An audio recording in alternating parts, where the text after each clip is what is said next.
নমস্কার, আমি সুকৃতি রঞ্জন বিশ্বাস এসআরবি ইউটিউব মুক্তির পক্ষ থেকে কয়েকটি কথা আপনাদের বলবো।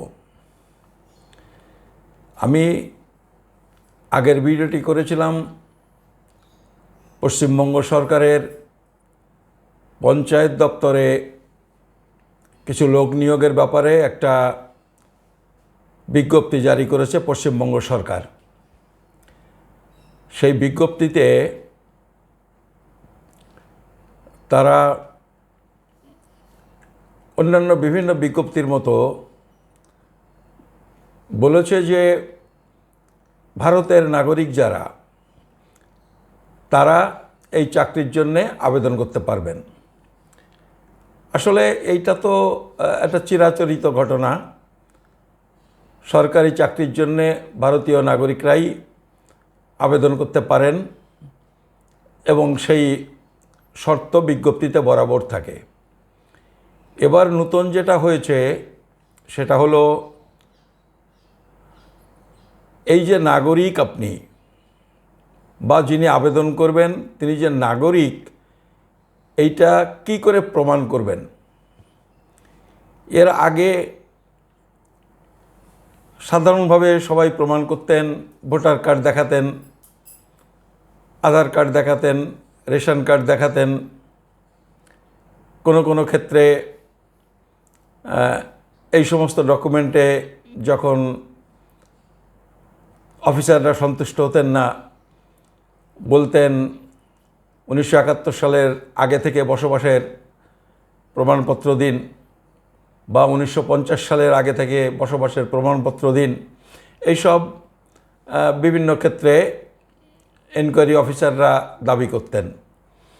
সেক্ষেত্রে যাদের জমির দলিল আছে বা প্রাইমারি স্কুলে পড়াশুনো করেছেন বা প্রাইমারি স্কুলের সার্টিফিকেট জোগাড় করে রেখেছেন, এই সমস্তগুলো তারা সাবমিট করতেন এবং এসবের পরেও অফিসারদের সন্তুষ্ট করতে হতো যে ভগবান যাতে সন্তুষ্ট হন, এইভাবেই কাজটা মিটে যেত।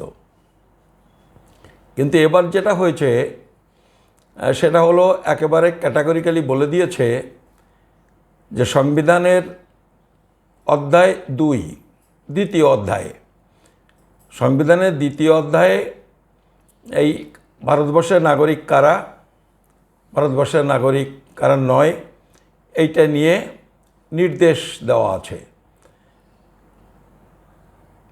এবারে গভর্নমেন্ট বলেছে যে ওইসব ভোটার কার্ড, আধার কার্ড এগুলো হবে না। ওই সংবিধানে যে নির্দেশ আছে ওই নির্দেশ অনুযায়ী আপনাকে মানে চাকরি প্রার্থীদের নাগরিকত্ব প্রমাণ করতে হবে। আমি এই দুদিনে অনেকগুলো টেলিফোন পেয়েছি, আর টেলিফোনের সাথে নতুন যেটা হয়েছে সেটা হলো বেশ কয়েকজন ছেলে মেয়ে তারা আমার বাড়িতে এসেছেন।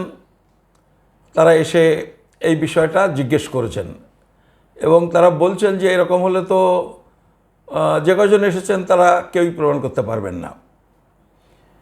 আজকেই এসেছিলেন একজন, তিনি বলছিলেন, আজকে একজন এসেছিলেন, তা বাদেও এটা নিয়ে আলোচনা করার জন্য আমার পাড়ার লোকজন অন্য কাজে তারা এসেছিলেন। তারপরে এই বিষয়টা নিয়ে আমাদের দীর্ঘ আলোচনা হয়েছে। তার পরপরই একটা ছেলে এসেছিলেন, তিনি বলছেন যে এই যা হলো এইটাতে তো আলটিমেটলি মানে তার মত আর কি বলছে, আলটিমেটলি ওই মেদিনীপুরের ছেলেমেয়েরাই সব চাকরিগুলো নিয়ে নেবেন। আমরা কেন মেদিনীপুর কেন? তাহলে মেদিনীপুরের ছেলেমেয়েরা আজকাল বেশ অ্যাডভান্স, তাছাড়া ওদের তো আর এই নাগরিকত্বের এসব সমস্যাগুলো এরকমভাবে হবে না। এটা তার বুদ্ধিতে তিনি বললেন। তো তিনি বলার পরে আমি ভাবছিলাম যে কথাটা খুব খারাপ বলেননি। মেদিনীপুর বলে নয়, এখানকার যারা স্থানীয় মানুষ তারা হয়তো ওইসব পুরনো জমির দলিল টলিল বেশিরভাগ লোকে দেখাতে পারবেন। অন্তত চাকরি বাকরি যারা চেষ্টা করেন একটু সচ্ছল, একটু নিম্ন মধ্যবিত্ত পরিবারের ছেলে মেয়ে হন, তাদের এইগুলো তারা পারবেন, এই দেশীয় লোক যারা। কিন্তু এইটাতে সবথেকে বড় বিপদ হবে, গত 25-30 বছর ধরে ওই বাংলাদেশ থেকে ছেলেমেয়েরা তাদের বাংলাদেশ থেকে মা বাবা তাদের ছেলে মেয়েকে পাঠাতেন। কেউ হয়তো স্কুল ফাইনাল পাস করেছেন, এখানে এসে 9-এ ভর্তি হয়েছেন, কেউ এরকম 8-9-এ পড়তেন, 7-8-এ এসে ভর্তি হয়েছেন। এবং তারপরে এই সমস্ত ছেলেমেয়েরা অধিকাংশই ব্রিলিয়ান্ট ছেলেমেয়ে, মানে যাদের মা বাবা এটা পাঠিয়েছেন খুব ব্রিলিয়ান্ট ছেলে মেয়েদেরই তারা পাঠিয়েছেন। বেশিরভাগ ক্ষেত্রে এইটা হয়েছে, আমাদের অভিজ্ঞতায় আমরা এটা বলতে পারি। তো তারা তো এতদিন একভাবে ম্যানেজ করে নিতেন, কারণ তাদের এডুকেশনাল সার্টিফিকেট, শিক্ষাগত যোগ্যতার সব certificate West Bengal board, Kolkata বিশ্ববিদ্যালয় বা ভারতের অন্য কোনো বিশ্ববিদ্যালয়ের। ফলে সেসব সার্টিফিকেট জমা দিয়ে তাদের সেই সাথে ভোটার কার্ড, আধার কার্ড, আর ওই যেটা বললাম হয়তো প্রাইমারি স্কুলের একটা সার্টিফিকেট কোনো মাস্টারমশাইয়ের কাছ থেকে, রিটায়ার্ড মাস্টারমশাইয়ের কাছ থেকে জোগাড় করে রেখেছেন, সেইগুলো দেখে তারপরে ডিআইবি এনকোয়ারিতে কিছু খুশি করে ম্যানেজ করে নিতেন। কিন্তু এইটাতে যা বুঝতে পারছি তাদের এইবারে বোধহয় তারা খুব বিপদে পড়ে গেলেন। ফলে এবারে যেটা হলো, আমরা এই নাগরিকত্বের আন্দোলন এতদিন যারা করতাম, ঘোরাঘুরি করতাম, সব বুড়ো লোকজন, মানে ইয়াং জেনারেশন খুব একটা এদিকে নজর দিতেন না।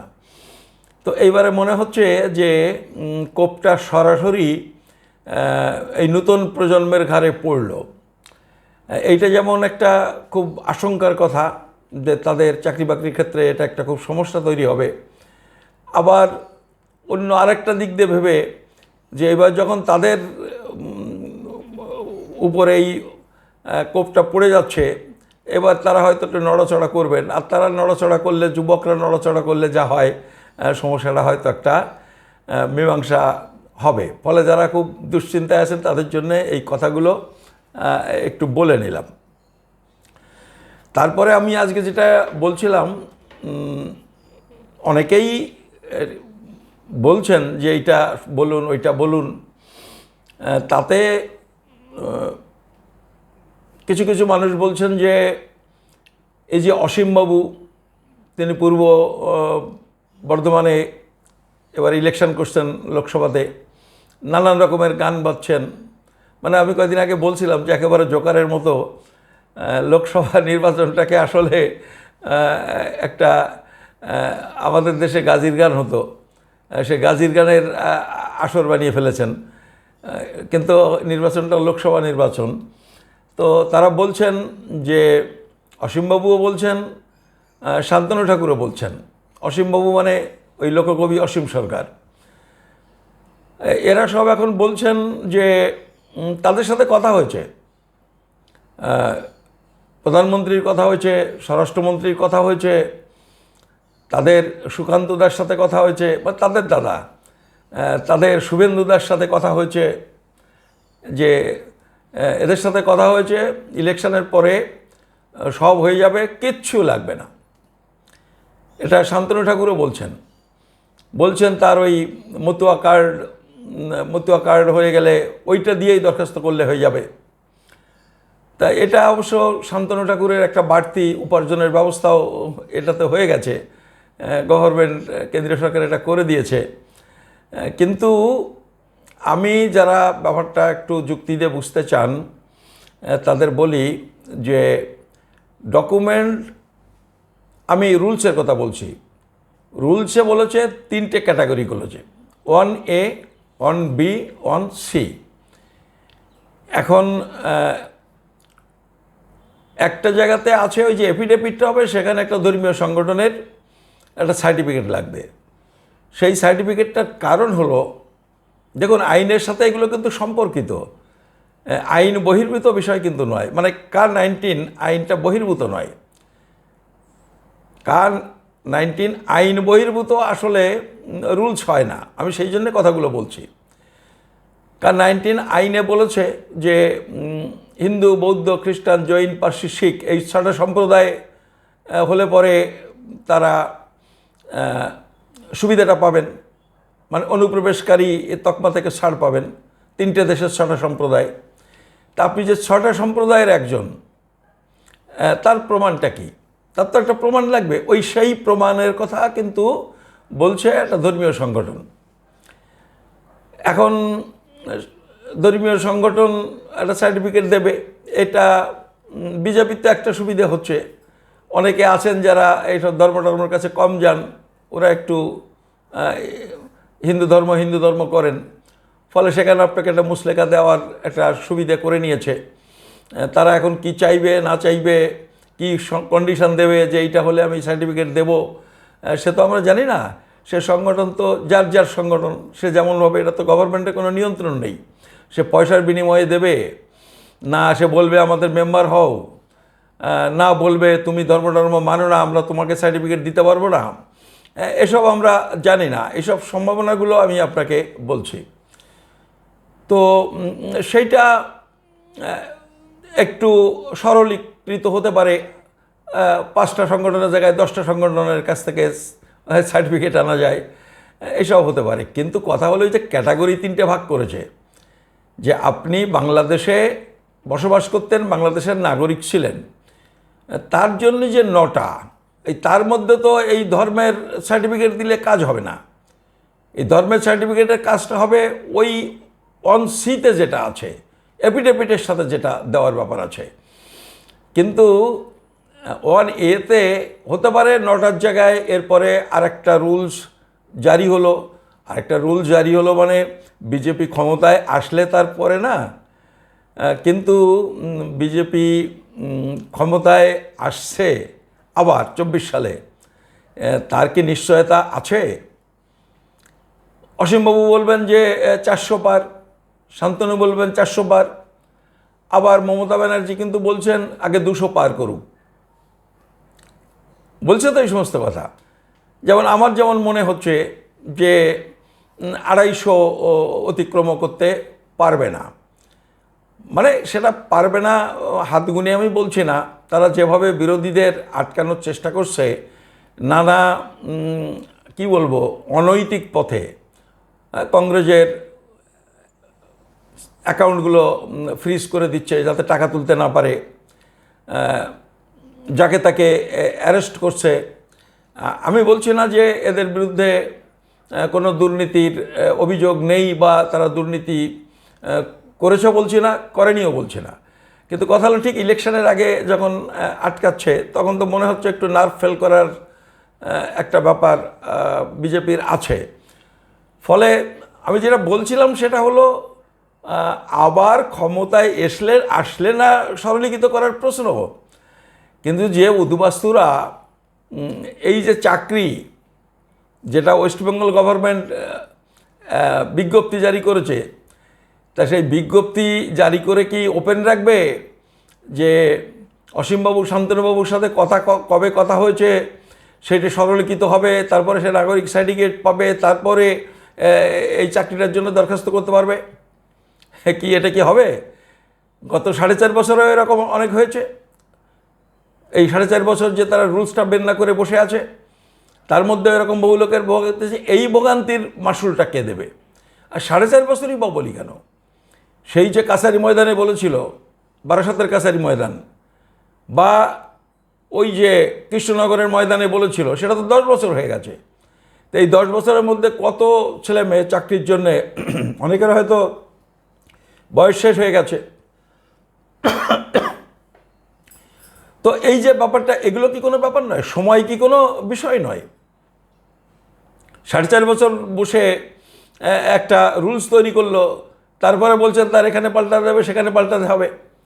আমরা জিএসটির ব্যাপারেও জানি, একটা জিএসটি করে এর এত পার্সেন্ট ওর অত পার্সেন্ট, সেটা কতবার পাল্টাতে হয়েছে, মানে সেই রেটগুলো পাল্টাতে হয়েছে কতবার। মানে এগুলো হচ্ছে অপদার্থতা ছাড়া আর কিছুই নয়, একেবারে অপদার্থতার চূড়ান্ত সীমা। সেটা নোট বন্দি নিয়েও আমরা জানি, মানুষকে কেবল রৌদ্রি দাঁড়িয়ে দাঁড়িয়ে মানুষকে খুন করা হয়েছে। রেজাল্টটা কি হয়েছে? 98% কারেন্সি নোট ফিরে গেল ব্যাংকে। তিনি বলেছিলেন সব কালো টাকা উদ্ধার করে ফেলবেন। ফলে এরকমভাবে আমরা দেখেছি যে ওইটা আছে, পেট্রোল ডিজেলের দাম 15 লাখ টাকা করে সবাইকে তার অ্যাকাউন্টে ঢুকিয়ে দিবে। তারপরে বলল 3 কোটি করে প্রতি বছর চাকরি, অথচ 40 বছরের মধ্যে সবথেকে বড় বেকার সমস্যা, মানে একেবারে একটা অপদার্থ সরকার। কিন্তু আবার এরা বলছে যে আদবানির গ্যারান্টি কি? পুলওয়ামাতে ওই যে বোমা ফেলা গ্যারান্টি, তাও সেখানে গিয়ে তো আমাদের অফিসারকে একজনের অ্যারেস্ট করে ফেললো, বুঝলেন তো। সেটা তো ইমরান সাহেব ছিলেন ওখানকার কোথায় তারা ধরে ট্রেনে তাকে ছাড়িয়ে আনলো। আর কি করলো, ওই 2টা গাছ টাছের পরে 2টো বোমা ফেলে দিয়ে চলে এসছে। তারা নানান রকম প্রচার করেছে, কিন্তু এই সবগুলো তো আলটিমেটলি বেরিয়েছে। তারা বলল যে সন্ত্রাসবাদ বন্ধ হয়ে যাবে। 370 দ্বারা আজকে সেখানে লাদাখে তারা -20 ডিগ্রি তাপমাত্রা, এত বড় ঠান্ডার মধ্যে দিনের পর দিন তারা অনশন করছেন। মানে তারা এই কয়দিনের মধ্যে বলছেন যে যা বলেছিল মোদি সবই উল্টো হয়ে গেছে। ফলে কোনোটাতেই কিছু হচ্ছে না। কিন্তু এরকম কিছু ব্যাপার যেগুলো, এই যে রাম মন্দির তৈরি করবে, মন্দির তো দৈনিক হচ্ছে। রাম মন্দির তৈরি করবে, একজন রাজনীতিবিদ, একটা গভর্নমেন্টের মানুষ রাম মন্দির তৈরি করার জন্য এনেছে।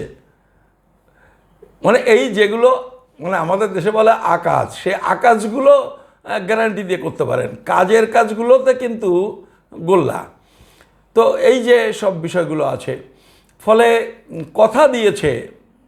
তা আমি বলছি শান্তনু ঠাকুর এবং অসীম সরকারকে যে যখন কিছুই লাগবে না, মানে ওই 9টাও লাগবে না, অন এতে যে 9টা ডকুমেন্ট বলেছে সেটা লাগবে না, অন বিতে 20টা ডকুমেন্ট বলেছে সেটা লাগবে না, তাহলে আর এর কী দরকার ছিল?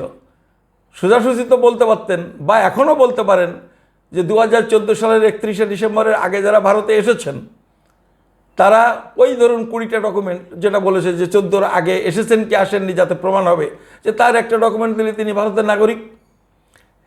আর যখন বাংলাদেশের কিছু লাগবে না তখন অসুবিধাটা কী? মানে আমি বলছি যে এইটা তো মানুষ আপনাকে প্রশ্ন করতেই পারে যে কিছুই যখন যাবে না, সরলীকৃত করতে করতে এরকম যে সবাইকে দিয়ে দেবে, হিন্দু হলেই হলো, সবাইকে দিয়ে দেবে, তাহলে 2014 সালেরই বেড়া রাখা কেন? তার 14 পরের এগুলোর বাদ রাখছে কেন? কার জন্যে বাদ রেখেছে? তিনি ভাবছেন অনন্তকাল পাওয়ারে থাকবেন? 2014গুলো 14 পরে যারা এসছেন আপনি তাদের ফাঁসি দিয়ে তো চলে যাচ্ছেন, তো ওগুলো হিন্দু না? ফলে আমি বলছি যে এই সবগুলো একটু মিলিয়ে দেখলে খুব পরিষ্কার বোঝা যায় যে শান্তনু ঠাকুর যেটা বলছেন এগুলোর কোনো মানে নেই। আসলে মানেওয়ালা কথা বলার মতো লোকও তারা নয়। আমরা ঠাকুরবাড়িতে তারা বলছেন 3 পুরুষের আন্দোলন, 3 পুরুষের আন্দোলন ওরা করেছেন। 3 পুরুষ আমি নাই পিয়ার ঠাকুর মশাইকে বাদ দিলাম।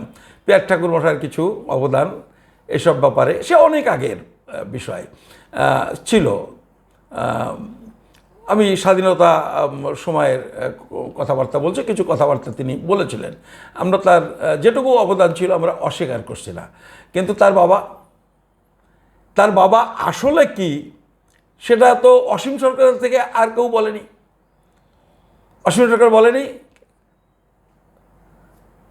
ওর বাবার কথা বলেছে, মানে শান্তনু ঠাকুরের বাবার কথা বলেছে যে তার স্বভাব, তার কাজ, দৈনন্দিন মানে ডেলি ড্রামা যেটা, সেগুলো বলেছে। অন্য সব করেছেন, মানে সমাজে যা মানুষ করে না, সমাজে যে জিনিস তার মা বাবা ছেলে মেয়েদের নিষেধ করে তার সবকটা তিনি করেছেন। সব অভ্যাসগুলো তার ছিল। শুধু ছিল না, মতুয়াদের ব্যাপারে কখনো তিনি কোনো জায়গাতেই কোনো খবর রাখতেন না। মতুয়া আন্দোলন, মতুয়া এর মধ্যেই ছিলেন না তিনি। 3 পুরুষের আন্দোলন বলছেন, উনি ছিলেন। আমরা পরে একটা আন্দোলন করেছিলাম বোধহয় 2012-13 সালে, একটা 5 দিনের একটা অনশন আমরা করেছিলাম। সেইটাতে ওর দাদা সুব্রত অনশনে অংশগ্রহণ করেছিল। তা নিয়ে অনেক রকমের কথা আছে, আমি সেগুলো আর বলছি না। তো করেছিল। তা এইসব যখন আমরা করেছি বা আমরা মিটিং করেছি যখন নাট মন্দিরে, তখন শান্তনুর একটা ভূমিকা ছিল। সেই ভূমিকাটা হলো ওই চেয়ার টিয়ারগুলো গুছিয়ে দেওয়ার জন্য সে তার টিম নিয়ে সে করেছে, সেও করেছে, আমি এগুলো খারাপ বলছি না, কিন্তু একটা তো বোঝা যায় নেতৃত্ব দেওয়ার প্রশ্ন যেটা, একটা সংগঠনের মধ্যে একটা আন্দোলনের সময় চেয়ার বিছিয়ে দেওয়াটাও একটা গুরুত্বপূর্ণ কাজ, কিন্তু সেটা গুরুত্বপূর্ণ কোন অর্থে সেটার তো একটা অর্থ আছে। সেইটা যে কাজটা আজকে শান্তনু বলছে মানুষকে অ্যাডভাইস করছে, এই কাজের যোগ্যতা প্রমাণ হয় না ওই কাজে। তো এগুলো করেছেন। বড় মা তখন আসতে পারে না, বড় মাকে গিয়ে পাজাকুলা করে ধরে এনে ওই বসে দিয়েছেন আমাদের মঞ্চের এক পাশে। এই কাজটা 2-4 বার আমি দেখেছি শান্তনু করেছে, এর বেশি তো কিছু নয়। আন্দোলনটা কি করে হবে, কারা করবে, কি হবে, কি তার দাবি হবে, কিভাবে এটা আদায় করা হবে, এই যে আলাপ আলোচনা পরামর্শ যারা করতেন, তিনি তার মধ্যে পড়তেন না, ফলে তিনি এগুলো জানেন না, কখনো এসবের মধ্যে ছিলেনও না। আর অসীম সরকার বড় বড় কথা বলেন। অসীম সরকার তো প্রায় আমাদের বয়সী, 1-2 বছরের ছোটো হলেও হতে পারে। তা সে এইসব কোনো আন্দোলনের মধ্যে ছিল কখনো জিজ্ঞেস করেন? কোনো দিন ত্রিসীমানায় ছিল না। তো এখন বলছেন, এখন এমএলএ হয়ে গেছেন, এরপরে হয়তো যদি জিতে যান এমপিও হয়ে যেতে পারেন, গিয়ে হয়তো ওখানে গান বাঁধবেন পার্লামেন্টের মধ্যে, তার বেশি তো কিছু হবে না। তো সেখানে আমি তাদের বলছি মানে আসলে তাদের বলছি না, তাদের কথায় যারা বিশ্বাস করছেন, ভরসা করছেন, বা একটা ক্ষীণ হলেও একটা আশার আলো দেখছেন, তাদের বলছি যে ওরা এগুলো মিথ্যে কথা বলছে। ওদের কারোর সাথে কোনো কথা হয়নি, হওয়ার কথা নয়, অন্তত আমি যেটা বুঝি হওয়ার কথা নয়। তারা এখন ভোটের জন্য এগুলো বলছেন। আর যদি সত্যি সব কিছুই এত ঢিলেঢালা করে দিত, কোনো কাগজ যদি লাগবে না, তাহলে ওরা 2014 সালের আগে যারা এসেছেন তাদের নাগরিক ঘোষণা করতেন।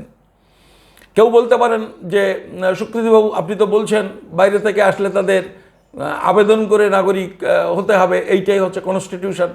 হ্যাঁ, সেটাই আছে, কিন্তু তার ব্যতিক্রমও তো আছে। তার ব্যতিক্রম বলতে তার ব্যতিক্রম করে আইন তৈরি হয়েছে। আসামের ক্ষেত্রে করেছে, 71-এর আগে আসলে আর আবেদন করা লাগে না। আগে এই আইন ছিল না, 6A যখন তৈরি করেছে তখন এইটা করেছে। ফলে এইটা যখন একটা দৃষ্টান্ত আসামের ক্ষেত্রে আছে, এই দৃষ্টান্তকে সামনে রেখে এই বিজেপি গভর্নমেন্ট এই 14 সালটাকে ভিত্তিবর্ষ করতে পারত, যে আসামে যেমন 71 হয়েছিল, 2014 সাল আমরা ভিত্তিবর্ষ করলাম, তার আগে হিন্দু, বৌদ্ধ, খ্রিস্টান, বৌদ্ধ, জৈন, পার্সি যারা এসেছেন তারা নাগরিক। ফলে এটা করা যেত, আমি করা যায় না বলছি কারণ এরকম আইন এখনো করেনি বলেই বলছি, কিন্তু এই আইন করা যায়। এবং করা যে যায় সেটা আমি থিওরিটিক্যালি বলছি না, আমি তত্ত্বগতভাবে বলছি না, সেটা আমরা আসামের ক্ষেত্রে দেখেছি করেছে। ওই 6B যেটা তৈরি করেছে সেটা এইটা করে দিতে পারতো, 6A-তে আসামের ক্ষেত্রে, 6B-তে এদিকে করে দিতে পারতো। ফলে এই কথাতে আমি বলছি যে কেউ আশ্বস্ত হবেন না, কেউ ভরসা করবেন না। যদি 2-একটা ডকুমেন্ট বাড়াতে পারে, যদি আবার ফিরে আসতে পারে, কিন্তু ফিরে আসবে কি আসবে না সেগুলো তো এখন বলার কথা নয়, এখন ভাবার কথা নয়। এইগুলো আপনারা একটু সবাই মাথায় রাখুন। আর এর সঙ্গে আমি একটা কথা আপনাদের একটু বলে রাখি, এইটাতে বাম ডান হিন্দু মুসলমান সংগঠন সবাইকে বলছি যে আজকে হলো 4 তারিখ, আগামী 9 তারিখে সুপ্রিম কোর্টে মামলার শুনানি। মামলা হয়েছিল 2019-20 সালে। কি মামলা? মামলা হলো Car-19 সংবিধান বিরোধী আইন। Car-19 সংবিধান বিরোধী আইন, ফলে এই আইন বাতিল করতে হবে, এইটা মামলা তারা করেছিল। তো মামলা পড়েছিল, কেউ কখনো তাগাদা দেয়নি, তার কোনো শুনানি হয়নি। কিন্তু সেই শুনানি আবার শুরু হলো। একটা ডেট ছিল একটা ডেট ছিল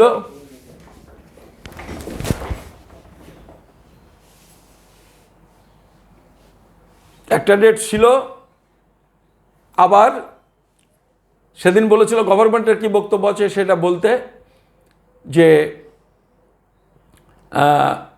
সেটা না শুনতে একতরফা রায় হয়ে যায়, সেই জন্যই 9 তারিখ পর্যন্ত একটা সময় দিয়েছিল, সেই 9 তারিখে আবার শুনানি। এখন এই দলগুলো চেয়েছে ইনজাংশন। তো আমি বলছি যে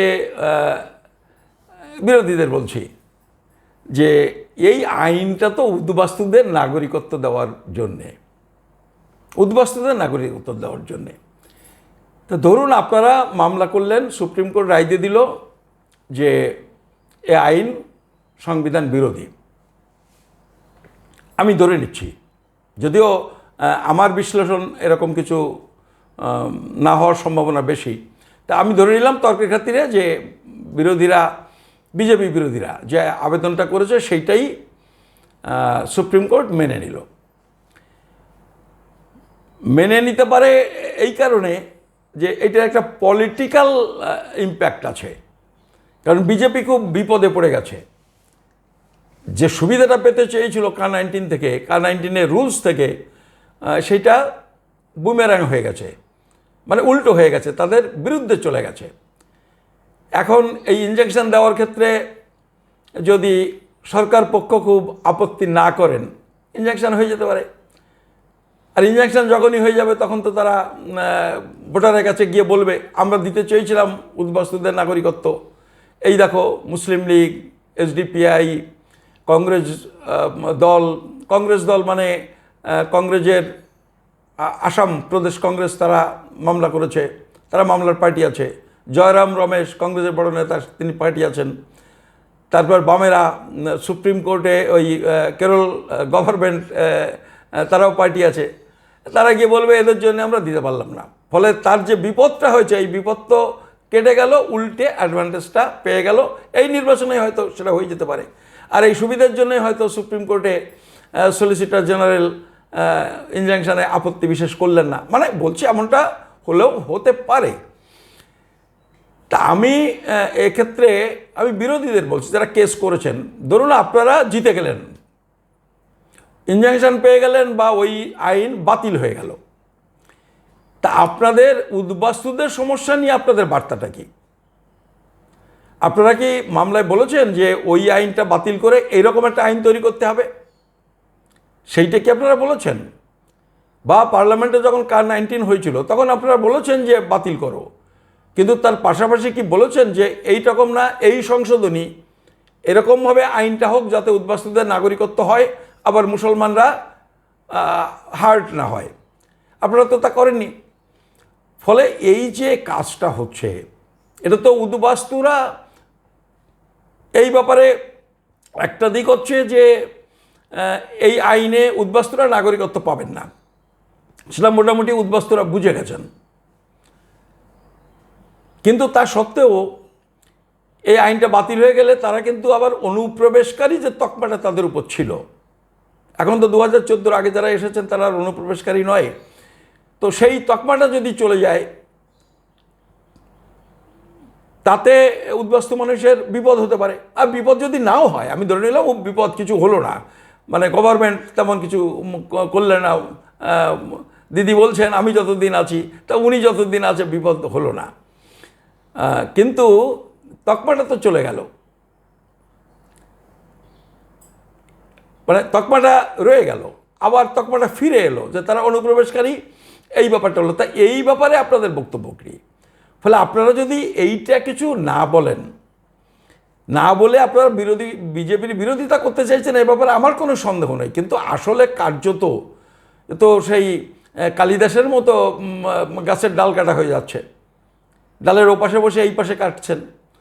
তো এই বিষয়গুলো একটু ভাবা দরকার। আমি আজকে বলছি এই কারণে 9 তারিখের ডেট, আপনার 9 তারিখের মধ্যেও আর 3-4 দিন টাইম পাচ্ছেন বিষয়টা ভাবার, যে এইটা একটা আপনারা যা করছেন একেবারেই ভেবেচিন্তে করছেন না, এইটা একেবারেই ঠিক নয়। একটা জায়গা পর্যন্ত গেছে,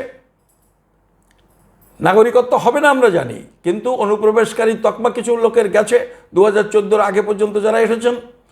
এইবার ফার্দার যে লড়াইটা, ওই যে দাবিটা আমরা করেছি যে ভারতে 2014 আগে নয়, যারাই এ পর্যন্ত এসেছেন এবং ভারতে স্থায়ীভাবে বসবাস করছেন তাদের নাগরিক ঘোষণা করে একটা নতুন আইন হোক। তা যারা আপনারা হিন্দু মুসলমান নিয়ে এতটা চিন্তাগ্রস্ত আছেন, এইটা তো হিন্দু মুসলমানের কোনো সমস্যা নাই, আসলে মুসলমানদেরও সুবিধা। কারণ মুসলমানরা ওই 48 সালের সীমারেখা যদি হয় এবং এনআরসি যদি হয়, তা মুসলমানদের মধ্যে বহু মানুষ আছেন যারা 48 সালের আগে থেকে যে ভারতে বসবাস করেন তা প্রমাণ করতে পারবেন না। সেক্ষেত্রে বিজেপি গভর্নমেন্ট যদি ক্ষমতায় থাকে তারা বলবে এরা বাংলাদেশ থেকে এসছেন, যারা কাগজ দেখাতে পারবেন না। মুসলমানরা বিপদে পড়বেন।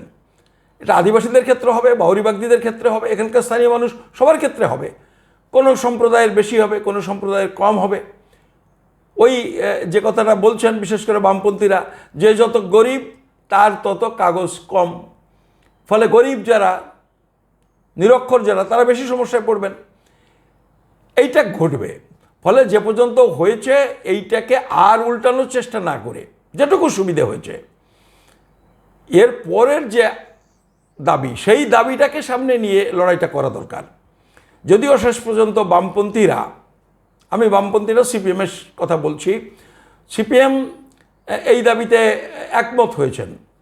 এইটাকে আমি বলবো যে আরও একটু জোরে সোরে সামনে নিয়ে আসা দরকার, যে যারাই এসে পড়েছেন তাদের সবাইকে নাগরিক ঘোষণা করে একটা নতুন আইন হোক। কংগ্রেসও কার্যত একমত হয়েছেন, তাদেরও এই কথা বলা দরকার।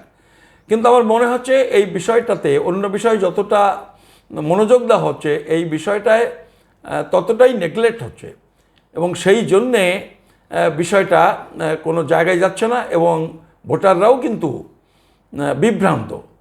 ভোটাররা বিজেপিকে ভরসা করতে পারছেন না, কারণ এই যে এই রুলস দেখার পরে। কিন্তু তাদের তো ভরসা করতে পারছেন না, কিন্তু যাবে কোথায়? বিরোধীরা যদি একটা কংক্রিট প্রপোজাল নিয়ে তাদের কাছে যেত, একটা নির্দিষ্ট কথা নিয়ে যে বলতো আমরা এই করে দেবো তোমাদের, তোমরা আমাদের সাপোর্ট করো, তাহলে তারা একটা ভরসা পেত, তারা এবার বিজেপির বিরুদ্ধে পা ফেলার সুযোগ পেত। কিন্তু বিরোধীরা সেরকম কোনো অবস্থা তৈরি করতে পারছে না যাতে এই যে বিজেপির পরে বিক্ষুব্ধ মানুষ তারা মুখটা ঘুরিয়ে বিরোধীদের কাছাকাছি চলে আসে। আমি আবেদন করব যে সমস্ত বিরোধী শক্তি, বিজেপি বিরোধী শক্তি যারা মনে করেন উদ্বাস্তুদের নাগরিকত্ব দেওয়া উচিত, সেটা ঐতিহাসিক কারণে, মানবিক কারণে, সমস্ত কিছু বিবেচনা করে তারা ঠিক এইভাবে আমি যে কথাটা বলার চেষ্টা করেছি এরকমভাবে একটা বক্তব্য নিয়ে মানুষের কাছে আসুন। আজ না হলেও ঠিক কাল থেকে দেখবেন যে এই আন্দোলনটা প্রয়োজনীয় গতি পাবে, সমস্যাটা মিটবে। সবাইকে ধন্যবাদ।